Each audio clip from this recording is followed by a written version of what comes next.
This is Radio Nepal. I'm Manjil Ghimire with the news. The headlines first. Prime Minister Pushpakamal Dahal Prachanda addresses COP28. Prime Minister urges global community for climate justice to Nepal. Deputy Prime Minister and Home Minister Narayan Kaji Shrestha warns of taking legal action against those spreading chaos in society.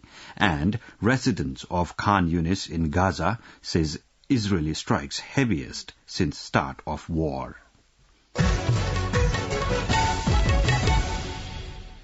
Now, the news in detail.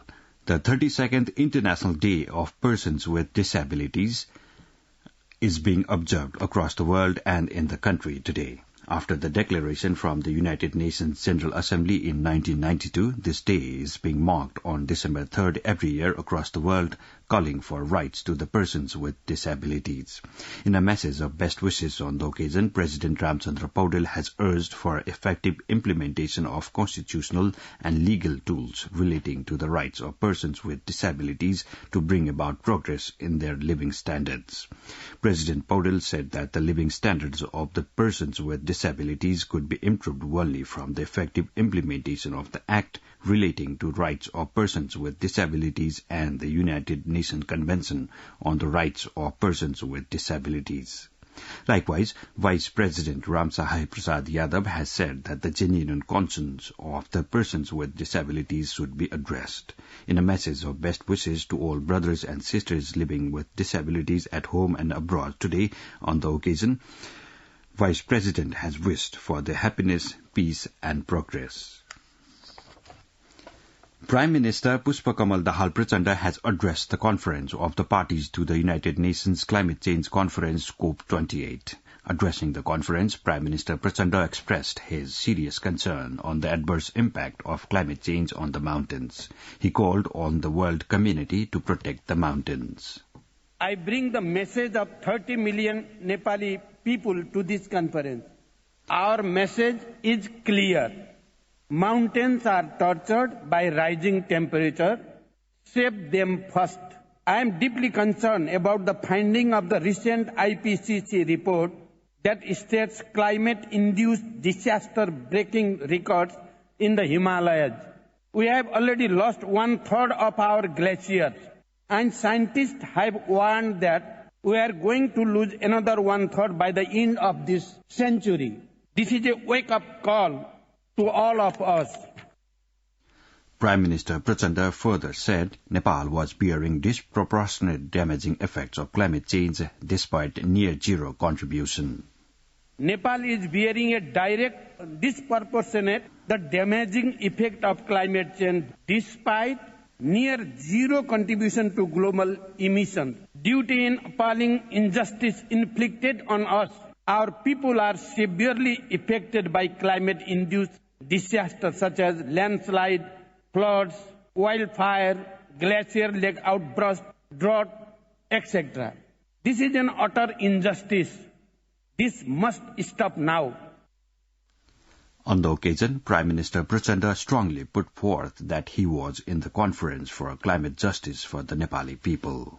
I stand here for climate justice for my innocent people who are sheer victim of this catastrophe. Recently, I unveiled the National Adaptation Plan and NDC implementation guideline with clear roadmap and strategies. Nepal is fully committed to the Paris Agreement. We are committed to achieving a net zero greenhouse gas emission by 2045, 5 years earlier than the global target.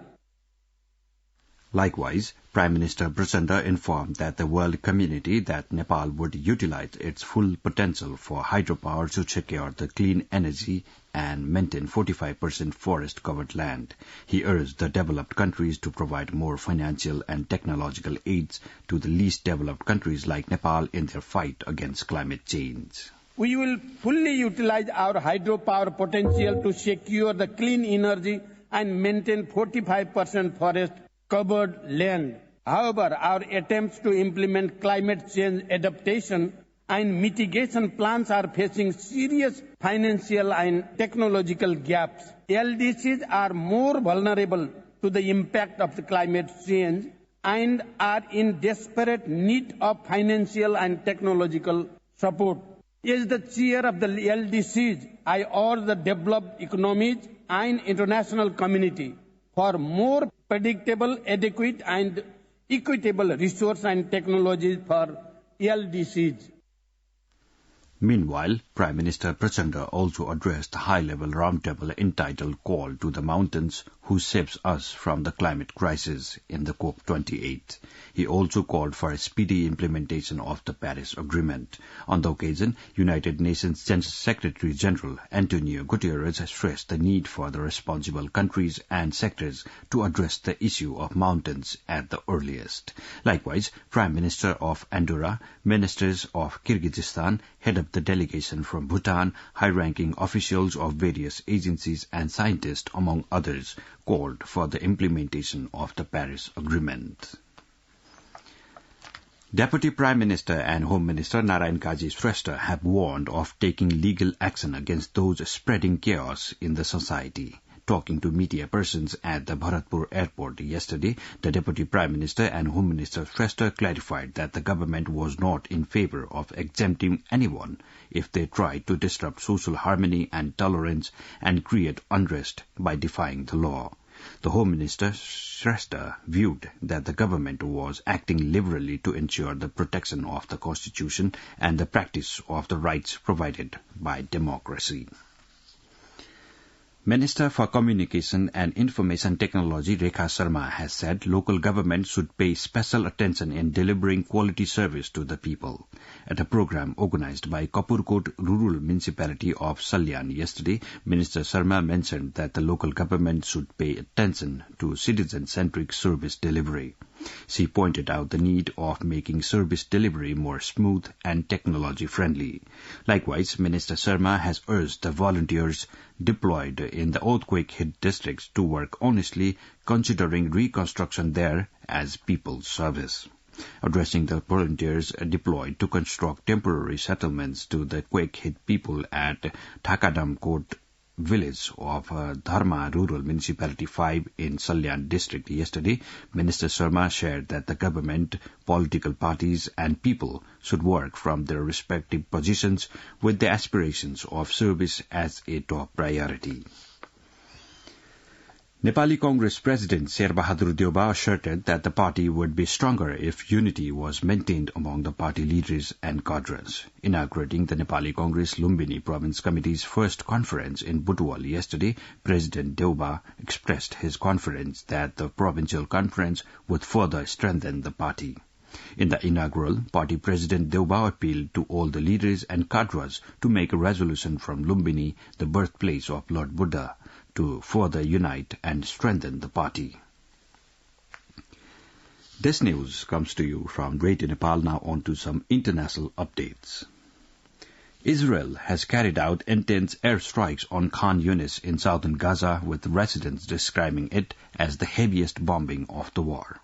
People in the eastern areas of the city have been told by the Israeli military to evacuate further to the south. Israel believes some Hamas leaders are in the city, where many civilians are sheltering after fleeing the north. Gaza's Hamas-run health ministry has said at least 193 people have been killed in the latest wave of Israeli attacks. On Friday, the Israel resumed its offensive against Hamas in Gaza, launched in response to the October 7 attacks in Israel, which killed around 1,200 people. The Hamas-run health ministry has said the number of people killed in Gaza has now exceeded 15,200 people. Two powerful earthquakes have hit the Philippines' second-largest island of Mindanao, prompting initial fears of a potential destructive tsunami. The Philippine Institute of Volcanology and Seismology said the quakes were 7.4 and 6.1 in magnitude. In Japan, northeast of the Philippines, tsunami waves of up to 0.4 meters were later observed on some outlying islands. There have been no immediate reports of damage or injuries in the Philippines or Japan.